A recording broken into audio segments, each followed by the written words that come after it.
Hello students. आज हम पढ़ रहे हैं महासागरीय नितल के उच्चावच।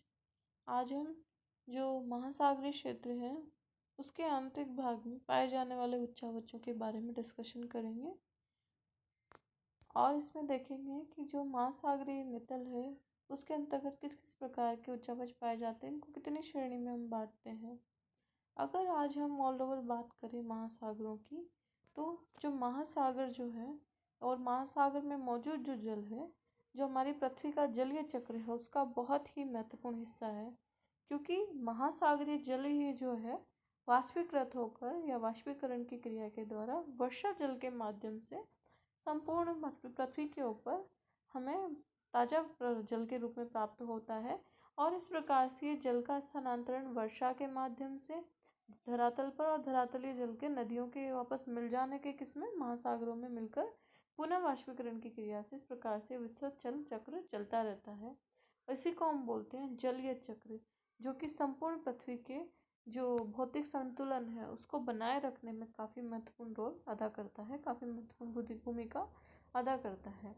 अगर हम कहा जा रहा है कि जल ही जीवन है तो ये गलत नहीं होगा, क्योंकि जो महासागरीय जल है इसके अंतर्गत काफ़ी सारी जो विश्व की बहुत बड़ी बायोडाइवर्सिटी है, जलीय जो जैव विविधता है जो है वह इस महासागरीय जल पर निर्भर है। इसीलिए हम कहते हैं कि जो पृथ्वी जिस प्रकार जल है उसी प्रकार पृथ्वी के ऊपर जो संपूर्ण भौतिक तत्व है उन भौतिक तत्वों में जल भी एक महत्वपूर्ण भूमिका अदा करता है। इसीलिए हम कहते हैं जो पृथ्वी है, पृथ्वी का जो अधिकांश जो भाग है, अगर हम कहें तो लगभग 70% भाग जो है पृथ्वी का जल के रूप में मौजूद है। यानी कि हम कह सकते हैं जो पृथ्वी के जो 70% भाग पर क्या है, जल मौजूद है। इसीलिए इसको नीला ग्रह भी कहा जाता है, किसको, पृथ्वी को। तो आज हम चर्चा करते हैं महासागरीय उच्चावचों के बारे में। अगर हम जो पृथ्वी के ऊपर स्थित उच्चावच हैं इनकी बात करें तो इन उच्चावचों को हम दो कैटेगरी में बांटते हैं। एक तो है प्रथम श्रेणी के उच्चावच और एक है द्वितीय श्रेणी के उच्चावच। तीसरा एक और है जो अन्य में आता है, वो है तृतीय श्रेणी के उच्चावच। प्रथम श्रेणी के उच्चावचों में आता है महाद्वीपीय उच्चावच और महासागरीय उच्चावच। द्वितीय श्रेणी के उच्चावचों में आता है जो कि हम इन महाद्वीप और महासागरों के ऊपर जो भूभाग विकसित होते हैं उनको हम कहते हैं द्वितीय श्रेणी के उच्चावच। और जब इन द्वितीय श्रेणी के उच्चावचों में कुछ परिवर्तन होता है विभिन्न भौतिक कारकों के द्वारा, तो उनको हम किस में रखेंगे, तृतीय श्रेणी के उच्चावच में। इसको हम आगे डिस्कस करेंगे। समझाने के लिए था कि जो प्रथम श्रेणी के उच्चावच होते हैं वो किसी भी प्रकार के भौतिक स्वरूपों के विकसित होने के लिए आधार प्रदान करते हैं। इनको हम दो कैटेगरी में बांटते हैं, महाद्वीप और महासागरीय भाग। तो आज हम चर्चा करते हैं महासागरीय अधस्थल के उच्चावचों के बारे में। अगर हम कुछ थोड़े से इसके बारे में फैक्ट इकट्ठे करें या तथ्य इकट्ठे करें तो हम देखेंगे कि जो महासागर है, महासागर यह पृथ्वी के 97.25% भाग पर फैले हुए हैं। और जो हिम नदियाँ और हिम टोपियाँ हैं ये 2% भाग पर फैली हुई है। बाकी उससे भी कम जो भाग है वो है भूमिगत जल, झीलें, मृदा में नमी, वायुमंडल, नदी नाले, जीवमंडल। यानी कि हम कह सकते हैं ये समस्त जो भाग है पृथ्वी पर मौजूद जल है। महासागरों के रूप में 97% जल मौजूद है, हिम नदियों और हिम टोपियों के रूप में 2%। बाकी अन्य जल जो कि स्वच्छ जल, ताज़ा जल है, पीने योग्य जल है, वो मात्र कुछ ही 0.00% से भी कम है, 0.01% से भी हम कह सकते हैं कम है, वो बहुत कम रूप में मौजूद है। अब अगर हम बात करें तो महासागरीय जो संग्रहित जल है महासागरों में वो वाष्पीकरण, वाष्पोत्सर्जन और ऊर्ध्वपातन की क्रिया के द्वारा इसमें प्रक्रियाएं चलती रहती है। और वायुमंडल में जो जल मौजूद है वो संघनन और वर्षण की क्रिया के द्वारा प्राप्त होता है। और हिम एवं बर्फ के पानी के रूप में संग्रहण होने का जो जल है वो है नदी नालों के रूप में बहने का ये सोर्स है।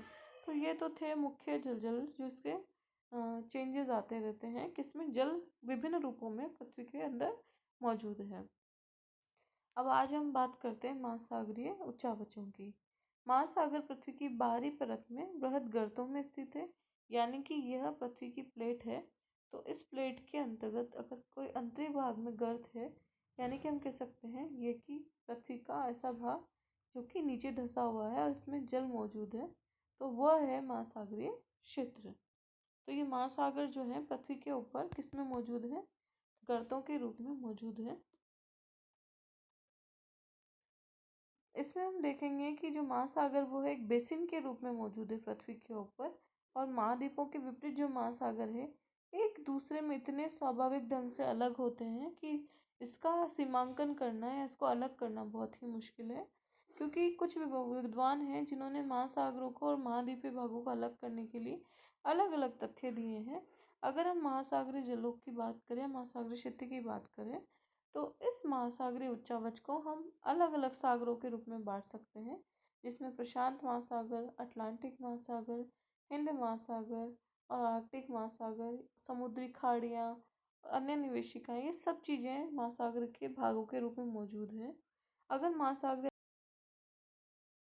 तो इसका जो भाग है उसको हम अलग अलग कैटेगरी में डिवाइस करते हैं, जिसमें महासागरीय तली जो है वो विश्व की सबसे बड़ी जो पर्वत श्रृंखलाएं हैं, विश्व के सबसे गहरे गर्त हैं, खाइयाँ हैं, सबसे जो बड़े मैदान हैं, वो हमें महासागरीय भाग के अंतर्गत मिलेंगे। यानी कि हम ऐसे कह सकते हैं, जिस तरह से धरातल के ऊपर पर्वत, पठार और मैदान मौजूद हैं, उसी भांति सागर की तली में भी पर्वत है, पठार है और मैदानी भाग मौजूद हैं। तो इन सब भागों को हम बोलेंगे महासागरीय नितल के उच्चावच। ऐसा नहीं है सिर्फ पर्वत, पठार, मैदान धरातलीय भाग पर ही पाए जाते हैं, नहीं, बल्कि महासागरीय भागों में भी इस प्रकार की स्थलाकृतियां हमें देखने को मिलती है। अब अगर हम महासागरीय अधस्थल के उच्चावचों का विभाजन करें तो उनको मुख्य रूप से हम चार भागों में बांटते हैं। पहला तो है महासागरीय शेल्फ, यानी कि महाद्वीपीय मग्न तट। दूसरा है महाद्वीपीय मग्न ढाल। तीसरा है महाद्वीपीय मग्न ढाल के बाद में गहरे समुद्री मैदान। और चौथा है महासागरीय गंभीर मैदान कह सकते हैं हम इसको, या महासागरीय गर्त हम इसको हम कह सकते हैं। यानी कि चार भाग हैं। पहला तो महाद्वीपीय मग्न तट, महाद्वीपीय मग्न ढाल और गहरे समुद्री मैदान, और चौथा है महासागरीय गंभीर या गर्त। तो यहाँ पर हमने जो है चार भागों में इसको बांटा है कि महाद्वीपीय मग्न तट। अब इसको हम महाद्वीपीय हिस्सा क्यों कह रहे हैं, इसको हम एक डायग्राम से समझेंगे। कि मान लीजिए ये महाद्वीपीय भाग है और ये महाद्वीपीय भाग जो है यहाँ से आते ही क्या शुरू हो जाता है, महासागरीय भाग शुरू हो जाता है। तो यहाँ पर ये है कि महाद्वीप का कुछ ऐसा भाग है जो कि समुद्र के अंदर डूबा हुआ है, परंतु ये है किसका हिस्सा, महाद्वीप का हिस्सा है, पर डूबा किस में है, महासागरीय भाग में। इसीलिए जो महाद्वीपीय जो कुछ ऐसे हिस्से हैं जो तट जो हैं किस में डूबे हुए हैं, समुद्र में, उनको हम बोलेंगे महाद्वीपीय मग्न तट।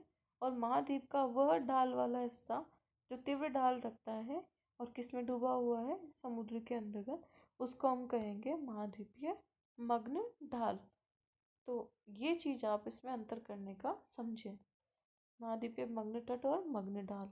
इसके अतिरिक्त जो है कुछ ऐसे भाग हैं जिनमें अलग अलग स्थलाकृतियाँ, जिनमें कुछ महासागरीय कटकें हैं, पहाड़ियाँ हैं, समुद्री टीले हैं, निमग्न द्वीप और खाइयाँ और खड्ड हैं। तो ये भी किसका हिस्सा है, महासागरीय अधस्थल का हिस्सा है। जिस तरीके से पृथ्वी के ऊपर धरातलीय भाग पर कटकें, पहाड़ियाँ, समुद्री टीले और द्वीप, मतलब बहुत बड़े बड़े बड़े भूखंड पाए जाते हैं, खाइयाँ पाई जाती हैं, उसी प्रकार महासागरीय भागों के अंतर्गत भी ये स्थलाकृतियाँ मिलती है। तो सबसे पहला हम अध्ययन करते हैं महाद्वीपीय मग्न तट का। महाद्वीपीय जो मग्न तट है ये प्रत्येक महाद्वीप का विस्तृत सीमांत होता है। सीमांत यानी महाद्वीप की सीमा का अंत, जहाँ पर महाद्वीपों की सीमा खत्म होती है और महासागरों की सीमा प्रारंभ होती है। तो ये क्या है, महाद्वीपों के विस्तृत सीमांत होते हैं जो कि अपेक्षाकृत उथले समुद्री और खाड़ियों से घिरा हुआ होता है, यानी कि कम गहरे समुद्री भागों से घिरा होता है। और ये महासागर का सबसे उथला भाग होता है, जिसमें औसत प्रवणता 1 डिग्री, यानी ढाल बहुत मंद होगा 1 डिग्री के आसपास। और यह जो शेल्फ है अत्यंत तीव्र ढाल पर समाप्त जाकर होता है ये। ठीक है, तो ये वाला था क्या, महाद्वीपीय मग्न तट।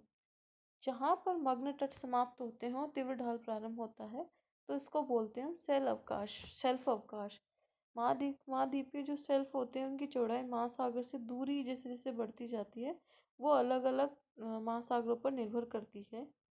और जो महासागर जो तट है उनकी औसत जो चौड़ाई की बात की जाए तो लगभग 80 किलोमीटर होती है। और अगर हम देखें इसके कुछ उदाहरण हैं जिसमें है चिली के तट और सुमात्रा के पश्चिमी तट, ये सब इसके उदाहरण हैं जो कि काफ़ी संकीर्ण है। तो औसत अगर हम देखें तो 80 किलोमीटर इनकी चौड़ाई होती है। और अगर सबसे चौड़ाई की हम बात करें तो जो विश्व में साइबेरिया का जो तट है महाद्वीपीय मग्न तट वो विश्व में सबसे ज़्यादा चौड़ा है, लगभग 1500 किलोमीटर है। अब यहाँ हम बात करते हैं कि कुछ ऐसे क्षेत्र हैं जहाँ पर 30 मीटर और कुछ पर 600 मीटर गहरी खाइयाँ भी इसमें पाई जाती है, ये क्षेत्र इसमें पाए जाते हैं। महाद्वीपीय शेल्फों पर अवसादों की मोटाई में अलग अलग होती है और अवसाद भूमि से नदियाँ, हिम नदियों तथा पवन द्वारा लाए जाते हैं। यानी कि जैसे इस डायग्राम में देख सकते हैं कि महाद्वीपीय भाग है और यहाँ से महासागर प्रारंभ हो गए, तो कुछ भाग जो है इनका किसमें डूबा हुआ है, समुद्र में डूबा हुआ है। और ये टूट जो कम ढाल वाला और बहुत कम गहराई वाला जो क्षेत्र है उसको हम बोलेंगे महाद्वीपीय शेल्फ। और ये महाद्वीपीय शेल्फ जो है इनकी चौड़ाई भी अलग अलग है और आगे जाकर इनका ढाल तीव्र हो जाता है तो इनको मग्न ढाल हम कहेंगे। अगर हम देखें तो महाद्वीपीय जो शेल्फ है ये लंबे समय तक ये तलछटी अवसाद और जीवाश्म ईंधन यहाँ पर हमें मिलेंगे, क्योंकि आप देखेंगे कि कोई भी नदी जो होगी वो महाद्वीपीय जो क्षेत्र है उनके महाद्वीपीय तप्त जो होते हैं इनके मुहाने पर आकर यहाँ नदियाँ अपना जल किस में गिरा देती है, महासागरों में गिरा देती है। और इनके साथ जो अवसाद लाकर जमा किए जाते हैं वो किस में जम जाते हैं, इन्हीं क्षेत्रों में, इन तटों पर ही, इन ढालों पर ही जम जाते हैं। तो यहाँ पर हमें निक्षेप जो होंगे वो काफ़ी ज़्यादा क्वांटिटी में मिलेंगे और यहाँ पर जो है समुद्री जीवों की भी हमें अस्तित्व मिलेगा। कोरल जो होते हैं समुद्री जीव वो भी यहाँ हमें मिलेंगे और यहाँ पर कुछ फाइटोप्लैंक्टन्स भी मिलेंगे, यानी कि समुद्री पौधे जो हैं वो हमें मिलेंगे, क्योंकि यहाँ पर सूरज की रोशनी तक पहुँच जाती है। सूरज के प्रकाश की उपस्थिति में यहाँ पर काफ़ी सारे ऐसे पौधे विकसित हो जाते हैं जो प्रकाश संश्लेषण की क्रिया कर अपना विकास करते हैं। दूसरा है महाद्वीपीय ढाल। महाद्वीपीय तट से आगे जहाँ तक तीव्र ढाल होता है तट महाद्वीपीय तटों का, वो आगे जाकर उसको हम बोलेंगे महाद्वीपीय मग्न ढाल। और ये जो है महाद्वीपीय बेसिन जो होते हैं और महासागरीय जो शेल्फ होती है उनको जोड़ते हैं ये। और जहाँ महाद्वीपीय शेल्फ जो है उसकी तली तीव्र ढाल में परिवर्तित हो जाती है वो वह क्षेत्र होता है। ढाल वाले जो क्षेत्र होते हैं उनमें इनका ढाल लगभग 2 से 5 डिग्री तक भी हो सकता है और इस क्षेत्र की गहराई 200 से 3000 मीटर तक के बीच में भी हो सकती है। ज़्यादातर हम देखेंगे कि इन क्षेत्रों में गहरी खाइयाँ, महासागरीय खाइयाँ हमें देखने को मिलेगी और इन गंभीर और गहरी खाइयों को हम कैनियन कहते हैं, गंभीर खड्ड भी कहते हैं। तो जो गहरी खाइयाँ, कैनियन या गंभीर खड्ड जो है महाद्वीपीय ढाल जो है उनकी विशेषता है। अगला जो है गंभीर सागरीय मैदान। यह गंभीर सागरीय मैदान गंभीर इसलिए कहा गया क्योंकि गहरे होते हैं, इनमें महासागरीय भागों की गहराई बहुत अधिक होती है। ढाल क्या होगा, निम्न होगा। और विश्व में अगर हम देखें सबसे चिकने तथा सबसे सपाट भाग यही माने जाते हैं जिसकी औसत गहराई 3000 से 6000 मीटर के बीच तक हो सकती है। और यहाँ पर बारीक कणों वाले अवसाद में मिट्टी, मृत्तिका, राख हमें यहाँ पर देखने को मिलेगी, गाद मिलेगा हमें यहाँ पर। अगला है महासागरीय गर्त। ये महासागरों के सबसे गहरे भाग होते हैं। ये गर्त अपेक्षाकृत खड़े किनारों और संकीर्ण बेसिन वाले होते हैं और जो है महासागरीय तली की अपेक्षा 3 किलोमीटर से 5 किलोमीटर तक गहरे हो सकते हैं। महाद्वीपीय ढाल के आधार में द्वीपीय चापों के पास स्थित होते हैं। ज़्यादातर हमें उनसे द्वीपीय चाप में थे या फिर ऐसा क्षेत्र में मिलेंगे महासागरों के अंदर जहाँ पर क्या पाए जाते हैं, ज्वालामुखी क्षेत्र पाए जाते हैं। और इन क्षेत्रों में ज्वालामुखी तथा भूकंप के कारण यहाँ पर इस तरह की खाइयाँ, इस प्रकार के गर्त विकसित हो जाते हैं। और ज़्यादातर हमें कहाँ मिलेंगे इसको हम ऐसे समझ सकते हैं, जहाँ भी कोई भी दो महाद्वीपीय या महासागरीय प्लेटें होंगी वो क्या होंगी, या तो एक दूसरे से बहुत अधिक टकराती होंगी। तो ऐसे क्षेत्रों पे हमें क्या मिलेंगे, बहुत ही गहरी दरारों के कारण यहाँ पर गर्त का विकास हो जाएगा टकराने के कारण, क्योंकि एक प्लेट क्या हो जाएगी, टूटकर अंदर धंस जाएगी। तो इस क्षेत्र में एक विस्तृत दरार निर्मित होगी तो उसको हम बोलेंगे महासागरीय गर्त। और ज़्यादातर ये उन क्षेत्रों में भी मिलती हैं जहाँ पर दो पेटियाँ यानी दो जो जो कह सकते हैं जो क्या कह सकते हैं, प्लेट जो होती है, दो प्लेट होंगी, महाद्वीपीय और महासागरीय प्लेट एक दूसरे से विपरीत दिशा में जाती है, तो उन क्षेत्रों में भी हमें क्या मिलेंगे, गर्त पाए जाएंगे। अगर अब हम बात करते हैं विश्व में जो अभी तक लगभग 57 गर्तों को खोजा गया है, यानी कि अब तक 57 गर्त की खोज की जा चुकी है, जिनमें से 32 प्रशांत महासागर में, 19 अंटार्कटिक अटलांटिक महासागर में, 6 हिंद महासागर में है। इसके अतिरिक्त कुछ उच्चावच हैं और लघु आकृतियां हैं जो इन महासागरीय जो उच्चावच है, नितल के उच्चावच हैं, उनमें सम्मिलित की जाती है। और इनमें अगर हम देखें तो महासागरीय कटक प्रमुख है, समुद्री टीला पर प्रमुख है। कटक से तात्पर्य यहाँ पर हम एक डायग्राम से समझ सकते हैं।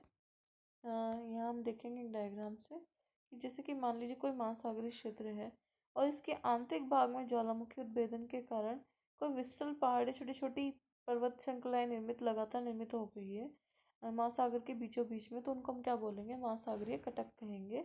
जिसमें मध्य अटलांटिक कटक सबसे बड़ा अच्छा उदाहरण है। काफ़ी लंबी होती है ये, और इनकी ऊंचाई इतनी तक हो जाती है, कभी कभी इनके जो शिखर होते हैं वो समुद्र से बाहर की ओर भी आ जाते हैं। दूसरा है समुद्री टीला। समुद्री टीलों में भी है ये ज्वालामुखी जो क्षेत्र होंगे उनसे ये निर्मित होंगे। मान लीजिए कोई ज्वालामुखी क्षेत्र है, उससे विस्फोट के कारण जो लावा निकला वो अगर एक सपाट टीले के रूप में जमा हो जाते हैं समुद्र के आंतरिक भाग में, तो इसको हम बोलेंगे समुद्री टीला, जिसमें ग्रियोट इसका उदाहरण है। और सबसे सपाट जलमग्न कैनियन की हम बात कर सकते हैं, क्योंकि गहरी घाटियाँ होती है। और निमग्न द्वीप हम कह सकते हैं, जिसके अंतर्गत कोई भी जो महाद्वीपीय भाग है वो समुद्री जल में अगर डूब जाता है, तो इस तरह के जो आइलैंड होंगे जो कि अंदर समुद्र में डूबे हुए हैं उनको हम निमग्न द्वीप कहेंगे। प्रवाल द्वीप, प्रवाल एक प्रकार का द्वीप जीव होता है, समुद्री जीव होता है जो कि चूना का भक्षण करता है, और ये प्रवाल आपस में मिलकर या जमा होकर मृत प्रवालों की एक विशाल श्रृंखला बन जाती है। और इस श्रृंखला के ऊपर घास, मिट्टी के जमाव की वजह से काफ़ी वनस्पति पैदा हो जाती है और आसपास जल होता है। तो इस प्रकार प्रवालों की श्रृंखला से निर्मित जो द्वीप होगा उसको हम क्या बोलेंगे, प्रवाल द्वीप कहते हैं। इस टॉपिक को हम अलग से अध्ययन करेंगे एक अलग टॉपिक में, जो कि प्रवालों की श्रृंखला से और प्रवाल विकास से संबंधित है। तो आज के लिए इतना ही काफ़ी है महासागरीय उच्चावचों को समझने के लिए। इसको नेक्स्ट लेक्चर में हम और अधिक डिटेल से और अच्छे डायग्राम से इसको हम समझेंगे। तो आज के लिए इतना ही काफ़ी है। Thank you.